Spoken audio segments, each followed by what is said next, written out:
नमस्कार दोस्तों, मैं जुगल किशोर आप सबका अपराध की कहानी के नए एपिसोड में आपका सबका स्वागत करता हूं। दोस्तों, आप सब हमारे साथ जुड़े हुए हैं। चैनल को सब्सक्राइब करें और लाइक करें और कमेंट करें। आपके सहयोग से मुझे हिम्मत मिलती है। कहानी अच्छी लगे तो अपने दोस्तों के साथ शेयर जरूर करें। चले आज की कहानी शुरू करते हैं।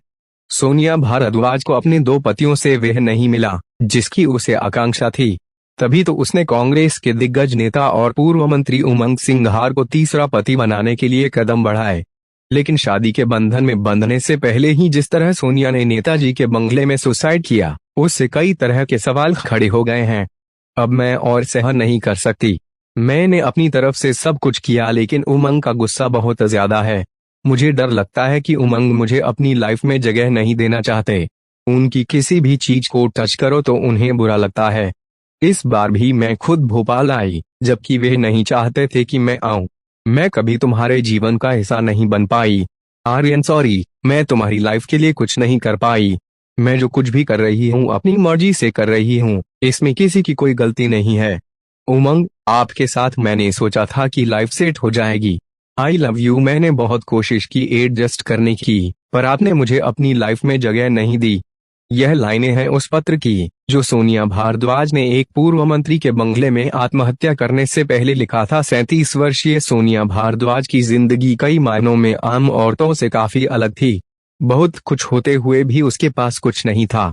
वह निहायत खूबसूरत थी और उम्र उस पर हावी नहीं हो पाई थी। कोई भी उसे देखकर यह नहीं मान सकता था कि वह 19 साल के एक बेटे की मां भी है। औरत अगर खूबसूरत होने के साथ साथ विकट की महत्वाकांक्षी भी हो तो जिंदगी की बुलंदियां छूने से उसे कोई रोक नहीं सकता। लेकिन अगर वह अपनी शर्तों पर मंजिल और मुकाम हासिल करने की कोशिश करती है तो अक्सर उसका अंजाम वही होता है जो सोनिया का हुआ। बीती 16 मई की रात सोनिया ने आत्महत्या कर ली। भोपाल के पौष इलाके शाहपुरा के बी सेक्टर के बंगला नंबर 238 में फांसी के फंदे पर झूलने और सुसाइड नोट लिखने से पहले उसने और क्या क्या सोचा होगा, यह तो कोई नहीं बता सकता। लेकिन अपने सुसाइड नोट में उसने जो लिखा, उससे काफी हद तक यह समझ तो आता है कि वह अपने तीसरे प्रेमी और मंगेतर पूर्व मंत्री उमंग सिंघार की तरफ से भी नाउम्मीद हो चुकी थी। जिंदगी भर प्यार और सहारे के लिए भटकती सी रही हरियाणा के अंबाला के बलदेव नगर इलाके के सेठी एनक्लेव की रहने वाली सोनिया ने आखिरकार भोपाल आकर एक पूर्व मंत्री उमंग सिंघार के बंगले पर ही खुदकुशी क्यों की। इस सवाल के जवाब में सामने आती है दो अधेड़ों की अनूठी लव स्टोरी, जिसे शुरू हुए अभी बहुत ज्यादा वक्त नहीं हुआ था। हालांकि 2 साल एक दूसरे को समझने के लिए कम नहीं होते, पर लगता ऐसा है कि उमंग और सोनिया दोनों ही एक दूसरे को समझ नहीं पाए थे, और अगर समझ गए थे तो काफी दूर चलने के बाद कदम वापस नहीं खींच पा रहे थे। सोनिया की पहली शादी कम उम्र में अंबाला के ही संजीव कुमार से हो गई थी। शादी के बाद कुछ दिन ठीक ठाक गुजरे। इस दौरान उसने एक बेटे को जन्म दिया जिसका नाम आर्यन रखा। 19 साल का हो चला आर्यन इन दिनों शिमला के एक इंस्टीट्यूट से होटल मैनेजमेंट का डिप्लोमा कर रहा है। आर्यन के जन्म के बाद संजीव और सोनिया में खटपट होने लगी, जिसका दोष सोनिया के सिर ही मढ़ा गया, जिसका नतीजा अलगाव की शक्ल में सामने आया।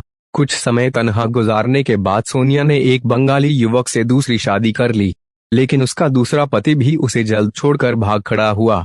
फिर जरूर हुई सहारे की अब सोनिया के सामने सबसे बड़ी चुनौती आर्यन की परवरिश की थी, जिसके लिए उसने एक नामी कॉस्मेटिक कंपनी में नौकरी कर ली।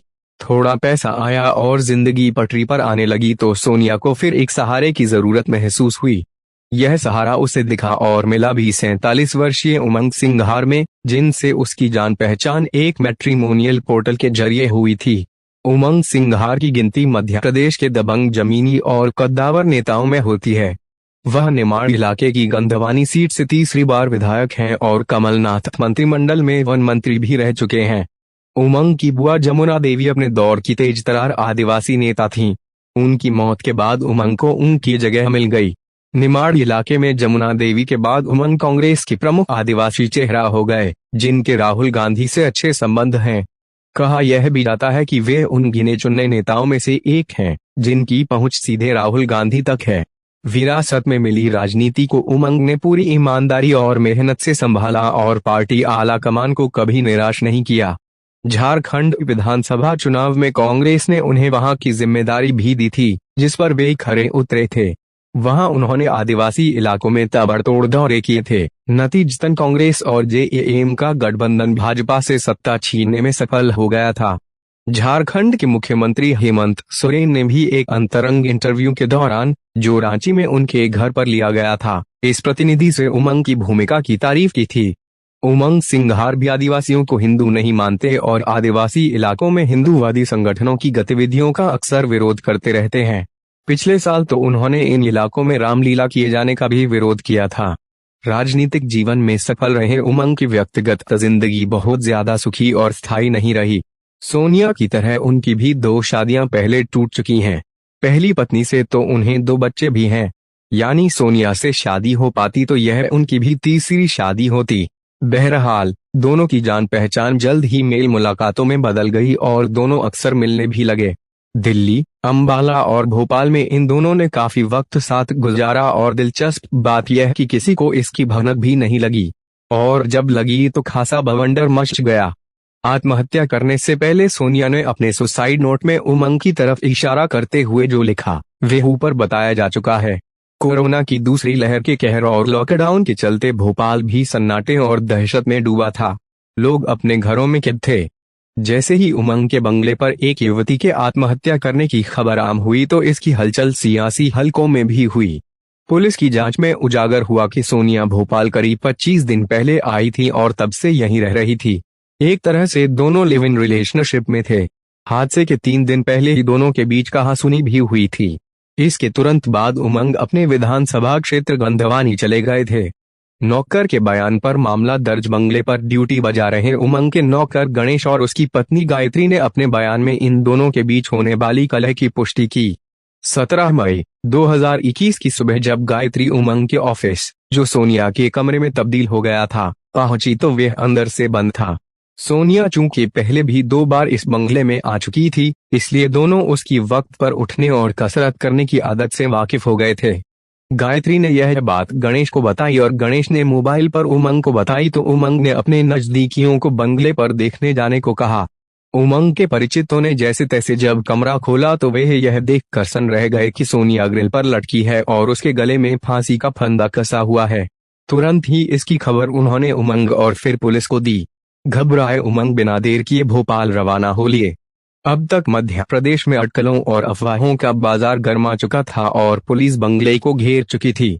शुरुआती जांच और पूछताछ के बाद सोनिया की लाश पोस्टमार्टम के लिए भेज दी गई और उसकी मौत की खबर अंबाला में रह रही उसकी मां कुंती, बेटे आर्यन और भांजे दीपांशु को भी दी गई। दीपांशु ने पुलिस को बताया कि पिछली रात को ही सोनिया ने घर वालों से वीडियो कॉल के जरिए बात की थी, लेकिन तब वे खुश दिख रही थी। ये लोग भी भोपाल के लिए चल दिए। उमंग ने दिया सधा हुआ बयान। अब हर किसी को उमंग की प्रतिक्रिया का इंतजार था, जिन्होंने भोपाल आकर बेहद सधे ढंग से कहा कि सोनिया उनकी अच्छी मित्र थी। उसके यूं आत्महत्या करने से मैं हैरान हूं। हम दोनों जल्द ही शादी करने वाले थे।